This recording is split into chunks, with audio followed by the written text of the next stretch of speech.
right, so welcome back to Breakthrough, and today we are getting back into the hunt, and we're gonna do it by hunting down the best social media platforms for 2020. No, social media is not dead. It was on its last leg, maybe a heartbeat away, thanks to Mark Zuckerberg and his fakers over at Facebook. But no, not yet. It is not going to die because there is a salvation, baby. And I'm going to tell you who they are. So let's get into it. You want to make money on social media. Everybody wants to make money. If you listen to Gary Vee, it's like, dude, I want to make some money. I need some money now. But Gary Vee says, if you listen to Grandfather V, he says, hey, you got to be able to look at the long game. So we're going to talk about what the long game is. Now, when did you start Twitter? I'm talking to you right there. When did you start Twitter? If you started Twitter less than 5 years ago, then you haven't given Twitter a chance because it takes a long time to develop an audience and even longer to build confidence in what you're trying to do. But in most cases, it's the reputation that's going to matter most. So we're going to talk about three things here. Three is the organic reach quest. Everybody wants this. They want the likes, the hearts. They want all this stuff. I want to do this, this, and this. I need all that, positive feedback from almost instantaneous. We're going to talk about that and what platforms you can get it from. Distributed content strategy. How do you move a piece of content like what we're doing right here on Breakthrough? How do you move it through the lanes? Because you got to snake out here. You're going to roll it out here. Maybe it's a GIF or a GIF over here. And that's another one. What is it? GIF or GIF? Put it in the comments below. We'll find out. Last is the new platform strategy. And this is where we're going to be talking about the things you should be getting ready for. And I'll guarantee you, you're not thinking about these two platforms that we'll talk about here at the end of the video. All right, so organic reach has been on fire on Instagram. If you look at some of these examples of how chefs are using Instagram to grow organic reach, this is a perfect example. So here's Mark Voltaggio, who is a famous chef in New York, does a great job. He's looking at it here with localized outreach and advocacy. That's his message. That's his story. That's the game he's playing to get his brand, both for his restaurants, but himself as a chef, out onto the Insta. And then, of course, you have Steph Izard here in Chicago, who's making it a different way. They're going the route of event marketing collaborations. So essentially, they're locking in on events, bringing in users and potential guests of their restaurants in through collaborations with events. So this is another great way to engage in organic reach. And then here is my favorite, and that's product testing. So this is right here, Chef Adrian Calvo. By the way, if you're not listening to Chef AF, I want you to stop everything right now, pause the YouTube video, jump over on your iPhone, and if you're using those crappy Androids out there, I want you to, what is it do you even get a podcast on? But if you get it, you're gonna jump over to the podcast app right now and subscribe to Chef AF because this chick right here has got it going on, and she's the host. Now, Chef Adrian does something very unique. Here, Chef Adrian is using her sexy visual appeal right here of this beautiful food to look at product testing. So she's psyching you out, thinking that you're just looking at pretty food, but instead she's actually getting feedback real time to understand if that should go on tonight's menu. Those are great tips if you're a restaurant operator. This can also work in B2B applications of a lot of different types. If you need to know how to make that work, make sure and hit the link below because all you have to do is visit paulbarrongroup.com and that will be the place where we can help you do things like that. Now, with all that great stuff said, and we did say a lot of good stuff about Instagram, what happens now is a bad thing.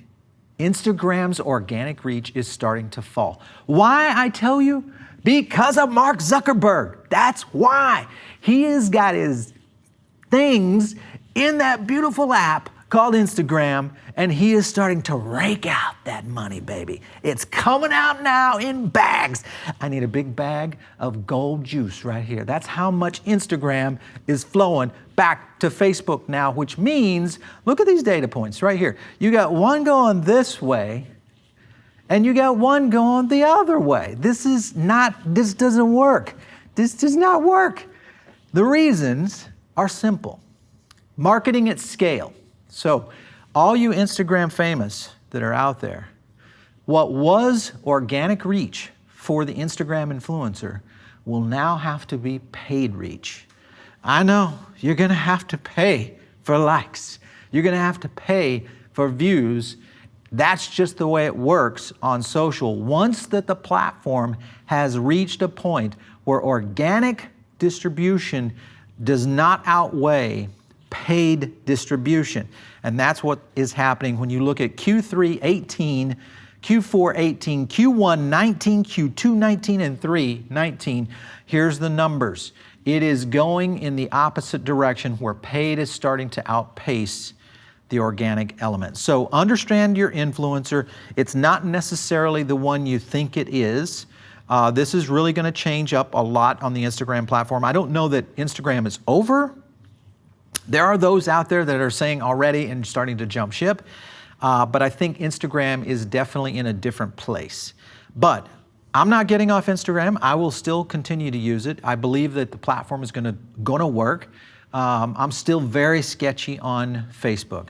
I'm still a platform lover of Twitter just because I'm a 10-year plus veteran on Twitter, and I believe that it is a great place for accelerating content. But you need to create more content at speed now to be able to accelerate organic reach. So what I mean by that is what used to be an influencer would put together a great big production.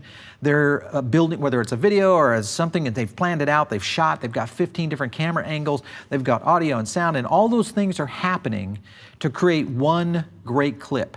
And that used to be the game in which it went out and they got plenty of organic reach. Now, that is not happening. So what's going to have to happen for these influencers is they are going to have to create content at scale. That means a lot of content, a lot of message, and this is where it's going to get complicated because only brands can do that. So again, the game starts to flip. It used to be the influencers in control of this. Now the brands potentially could take back control because it's a pay to play, baby. It's pay to play. Now, the Instagram famous did not pay to play. They were using the organic reach to grow these massive audiences. And now those audiences will start to shrink. Why do you think Logan Paul launched his own podcast? It's every day. It's every day. Yes, that's what I'm talking about. It's going to change. So let's continue on. Number one, back to and still on number one tip, more content and library creation. You've got to create variations of your content for different platforms, depending on your business. Again, what kind of platform are you going to use for the content type you are? If you're a real estate agent over here, YouTube's your number.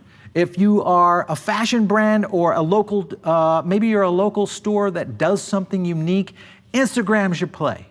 And if you are something that's very unique from an entertainment standpoint, I would care to say TikTok would be the game for you. Now, there is some differences in TikTok, and I'll talk about those in a minute. Consumption increases is going to base on repurpose of your content. So again, you're going to have to learn how to scale content and use it in various ways and repurposing it where it does not look like rerun, but looks like fresh made dough.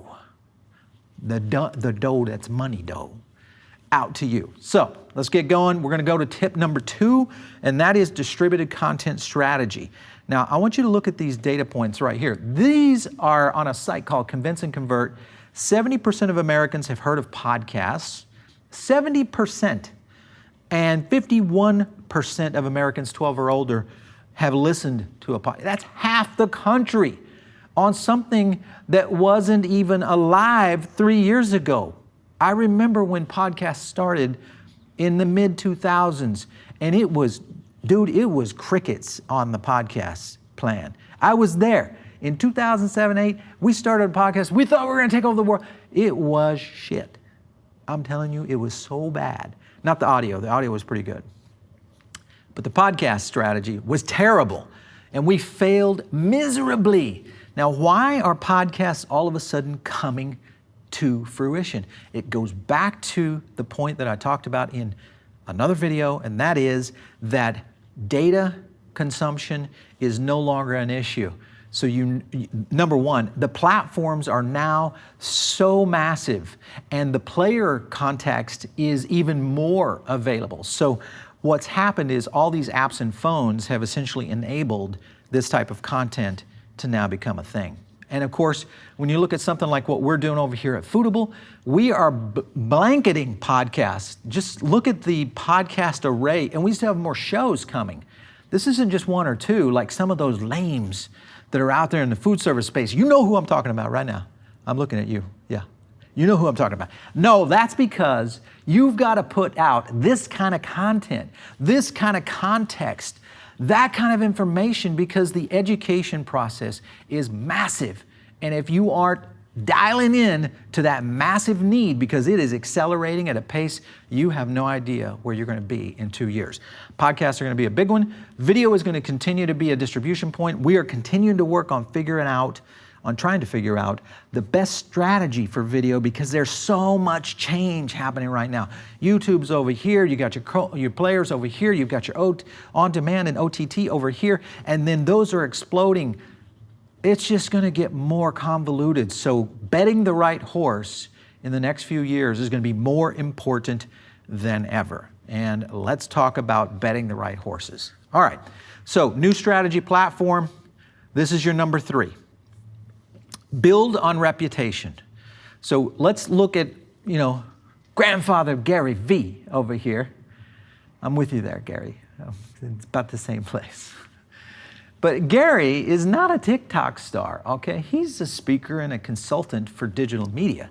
Why is he on TikTok? He's on TikTok because he is looking at the whole play toward the long game in being able to get the brand of what VaynerMedia is doing. And TikTok, he believes, is one of the platforms that's going to be outshining the rest. I happen to agree with him. I'm looking at and have been looking at TikTok for a while, much in a voyeuristic way, just trying to figure out how people are using it. If you're a business, these are the tips for you if you are looking at trying to prep your business to get into this audience. And the first thing you need to do, obviously start the TikTok account. Next up is I want you to just sit back and watch some of the companies or people in your area, because there's a few on there on almost every area. See what they're doing, and then step back again.